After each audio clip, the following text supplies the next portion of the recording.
Vous l'attendiez, le voilà enfin, l'épisode des églises de Venise. Bon, vous l'attendiez peut-être pas, mais moi je l'attendais. L'architecture est un de mes principaux intérêts en voyage et les églises sont parmi les plus grandioses édifices de l'humanité. Pour y commettre les gestes les plus horribles de l'humanité. Mais ça, c'est un autre débat. J'ai une plainte concernant Venise, juste pas assez d'églises. Il y a à peine 139 églises dans la ville. Regardez, il y a des églises qui sont tellement loin l'une de l'autre. Il y a de l'espace entre les points, de l'espace. Ça veut dire qu'ils sont à plus de 2 blocs de distance. Inacceptable. Et ici, dans la section des débarcadères, aucune. Dites-moi où les gens qui débarquent de paquebot sont-ils supposés prier? À un stand à pizza? Au cas où vous avez pas pigé, mon église préférée, c'est l'église du sarcasme gros comme le bras. Il y a effectivement un total de 139 églises juste dans Venise, plus 19 sur les îles. Et effectivement, comme vous pouvez le voir, la densité est ahurissante. Il y en a qui sont littéralement voisines l'une de l'autre. Ici, sur Sainte-Catherine, il y a plein de bars collés. Tu peux faire du bar hopping un samedi soir. Et bien là-bas, un dimanche matin, tu peux faire du mess hopping en passant d'une église à l'autre. Wouhou! C'est comme si, au cours des âges, le Doge et son conseil se penchaient sur les dossiers importants de la ville en se disant on pourrait préparer un budget pour améliorer notre ville ou on pourrait demander à Jésus de le faire à notre place. C'est la sous-traitance. Mettons tout cet argent dans une nouvelle église. Et c'est pas comme si c'était dans une ville américaine avec des tonnes d'églises pour toutes les différentes factions.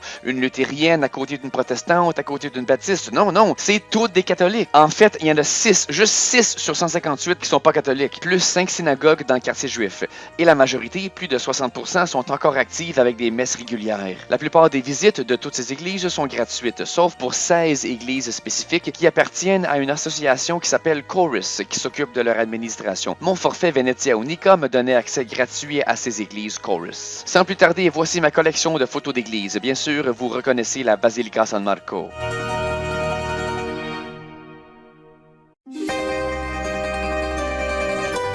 Ici, c'est l'arche qui mène au terrain de la Scuola Grande di San Giovanni Evangelista. Ça, c'est fascinant. L'immense église à la façade un peu stoïque, c'est la Basilica di Santi Giovanni e Paolo. Mais vous voyez l'édifice beaucoup plus fancy adjoint à l'église juste ici? Eh bien, ça, c'est la Scuola Grande di San Marco, aussi connu comme étant l'hôpital de Venise. Oui, l'hôpital de la ville est bâti dans une ancienne église et comme on peut le voir, l'hôpital est beaucoup plus orné que l'église collée dessus. Avouez que ça ressemble comme 2 gouttes d'eau au CHUM. Chiesa di San Giorgio Maggiore, sur l'île de San Giorgio, dont on a parlé avec son grand clocher à visiter. Il y a une superbe construction de bois à l'intérieur. Il y a également de superbes constructions de bois à l'extérieur, on appelle ça des arbres. Une des églises de Giudecca, je sais plus laquelle. Basilica di Santa Maria della Salute à l'embouchure du Grand Canal, que je vous ai déjà montré. Chiesa di San Giacomo di Rialto, juste à côté du Rialto. Cette église est, dit-on, la plus vieille de tout Venise. J'avais fait mes recherches pour trouver la plus vieille et je tenais donc absolument à la voir. Mais j'ai trouvé depuis une autre source qui prétend que la plus vieille serait la Chiesa di San Angelo Raffaele, qui se trouve dans un tout autre quartier et je me souviens pas de l'avoir visité, donc c'est un peu frustrant. Chiesa dei Santi Maria e Donato sur l'île de Murano. Ici, c'est le côté de la Chiesa di San Maurizio, aussi connu comme étant le Museo della Musica. Elle est recyclée en musée de la musique, avec de beaux vieux instruments exposés. Et oui, j'ai constaté effectivement qu'Ennio Morricone, un de mes héros, fait partie de la culture populaire en Italie. Petite victoire personnelle. Chiesa di San Michele in Isola, sur l'île du cimetière. Parrocchia San Martino Vescovo, sur Burano, juste en face du musée de la dentelle. Chiesa di San Giacomo d'Alorio, qui était infernalement difficile à accéder à cause de ses heures d'ouverture restrictives. Et quand j'y ai finalement eu accès, elle s'est avérée peu impressionnante, sauf pour son plafond gossé en bois qui était de toute beauté. Chiesa di San Stei, elle aussi des heures de visite capricieuses et ne valait pas la peine, sauf pour sa façade très ornée. Chiesa di San Pantalone, église sans pantalon pour les intimes, avec quelque chose que j'ai vu à 1 ou 2 reprises à Venise, un plafonnier payant.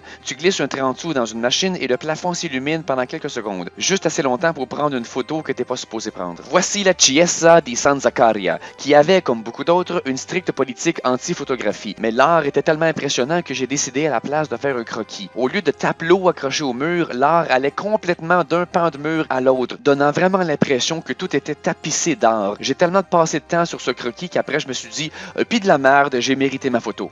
J'ai pas pris en note le nom de chaque église associée à mes photos à mesure que je les prenais, mais par déduction et en creusant ma mémoire, j'ai pu identifier les églises sur toutes les photos que j'ai montrées à date. Les prochaines, en revanche, sont restées non identifiées. Je vous les présente donc en vrac.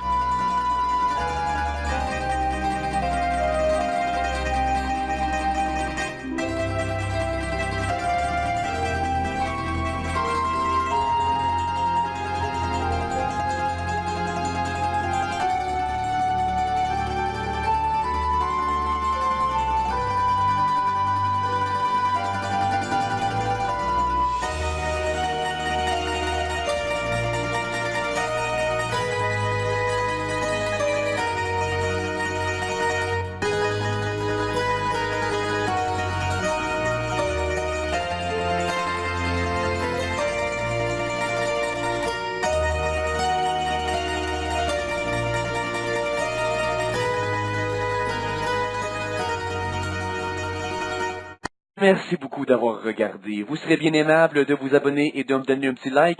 Des heures de boulot pour moi, 2 petits clics pour vous. Vous en sortez, je crois, largement gagnant.